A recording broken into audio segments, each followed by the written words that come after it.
Hello, everyone. Joel here, broadcasting from Salch, Alaska.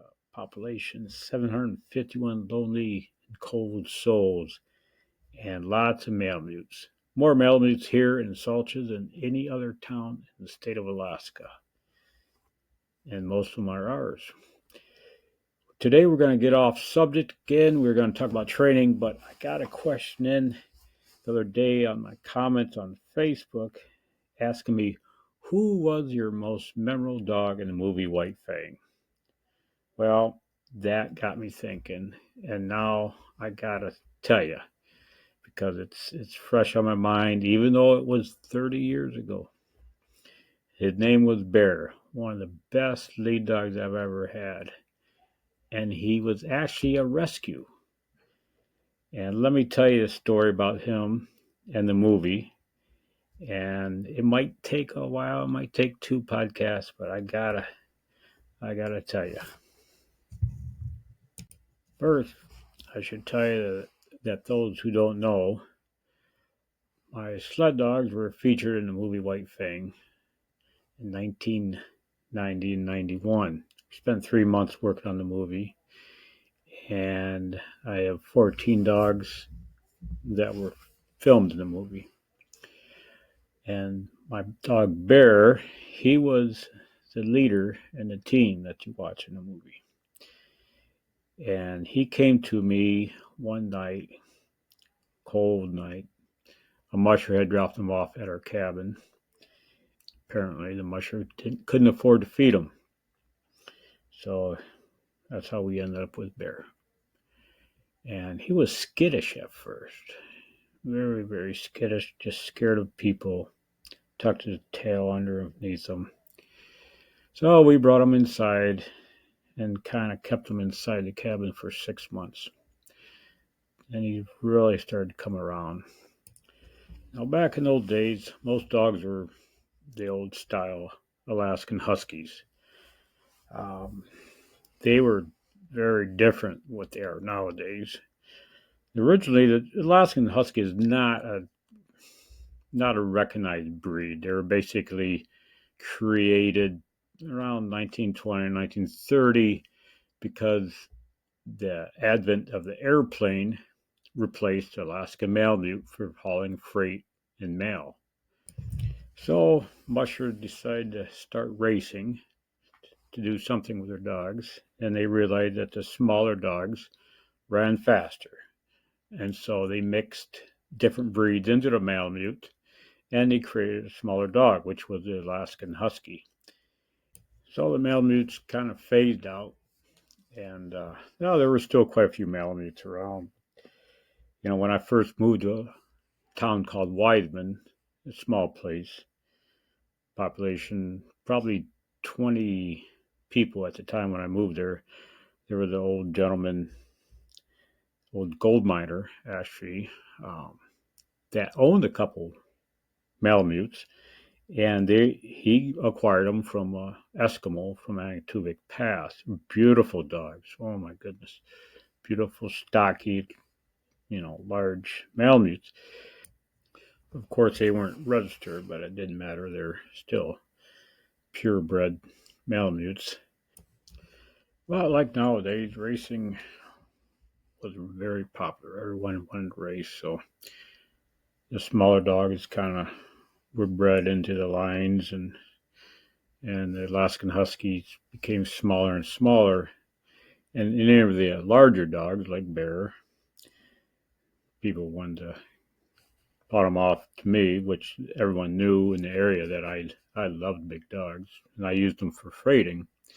And I wasn't interested in racing whatsoever. But I needed the larger dogs for survival, basically. Um, we didn't have running water or electricity, and I hunted for a living. So I needed some big dogs to freight supplies to the camps, and at that time I started doing Arctic expeditions, and so I ended up with everybody's rejects. If they ran too slow or too large, well, they gave them to Joe.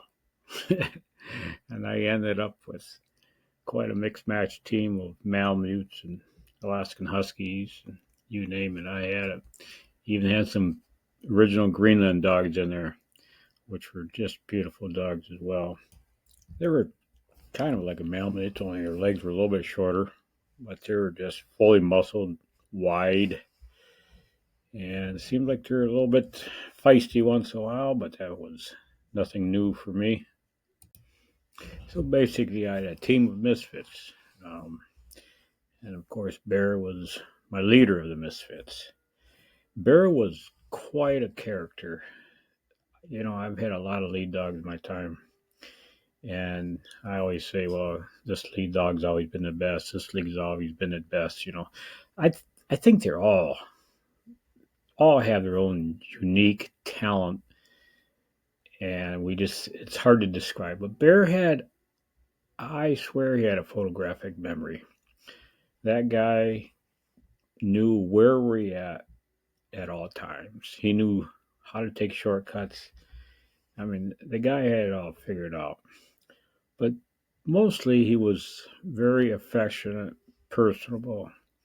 If you knew him, if he was a person, he would be your best friend within 5 minutes. He was that type of a dog. I mean, you just irresistible friendliness. And he was a fast learner. He learned how to break trail faster than most dogs can.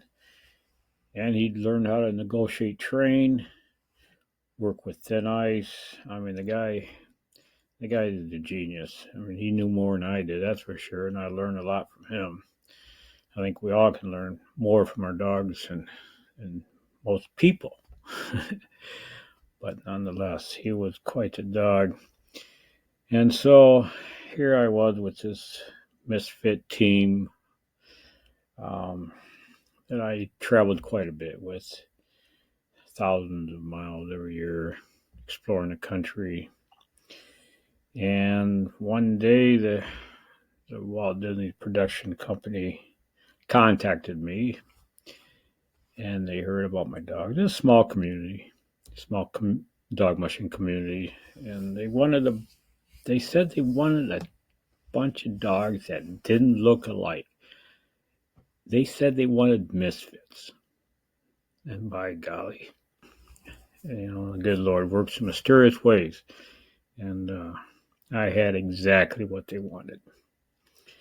And so, without question, they hired me and the dogs for the White Fang movie, and it was an interesting movie. I mean, here we were, a scraggly old bunch amongst Hollywood stars, and the ironic thing is that they're all discarded dogs. No one wanted them, but now they were all a bunch of Hollywood pampered pets, and they loved it. They loved the attention. They loved everything. So my job was to train the dogs for the movie, and they gave me the script, all the tricks and whatnot they had to learn, and also had to help out in the stunts, or I was actually in some of the stunts. And basically, I was supposed to double for Alex in the movie, which I did. And so that was interesting, to say the least. First, they had to make me look like him. So they had to shave off my long beard and just leave just enough scraggly on my face to where I looked kind of close to Alex. So basically, when you double for an actor, you're in there on the set, in the scene, when he isn't doing a speaking part. When he did a speaking part, we'd switch places. He'd go in there, do his script, and then they'd cut, and then I'd go back in and kind of, a lot of the campfire scene, all those scenes where he's not speaking. That was me, or driving a team and whatnot. So it was interesting. Got to know everybody. Yeah, actually, it was a lot of fun. And they even gave me a few speaking parts, but they just cut most of it out. I don't blame them. I'm terrible in front of a camera, and I hate cameras, especially when they're in my face, but it was a lot of fun nonetheless. But the dogs, when it comes to the dogs, there's a lot of work involved, working 12 hours a day, 7 days a week. And we had to teach the dogs all kinds of tricks and whatnot. And we had to memorize the actors' lines so we couldn't interrupt their lines while we gave commands. We had to time the command between their lines. So most of us trainers that were involved, like the people training the bears and the wolves, we tried to do everything by hand signal for the animals. That way we didn't mess up the actors' lines. They wouldn't get mad.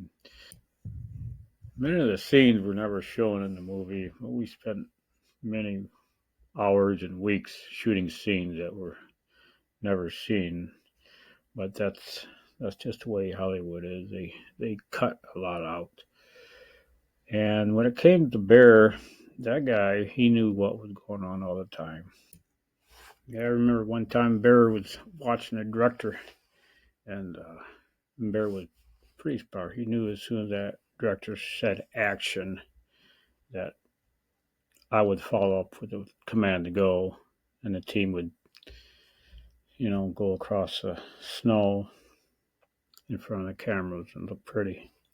Well, it didn't work out one time. When that director said action, Bear took off with that team without anyone on it, and they rolled over the cameras and got the cameraman all flustered and mad and throwing a fit. So thereafter, we had to change the director's word for action. And every day it had to be different because Bear would learn. One day would be action. Bear learned that meant go. Next day, the director would change it to another word. And after a while, Bear would figure that meant to go. And, we could hardly keep ahead of this guy. He was he could read our minds. And what I thought was the most funniest thing was here was a dog running the show. And the most ironic thing was a few years earlier, he was discarded. Now he was running a Hollywood movie. We'll continue this story, our next one, and more stories to come. God bless.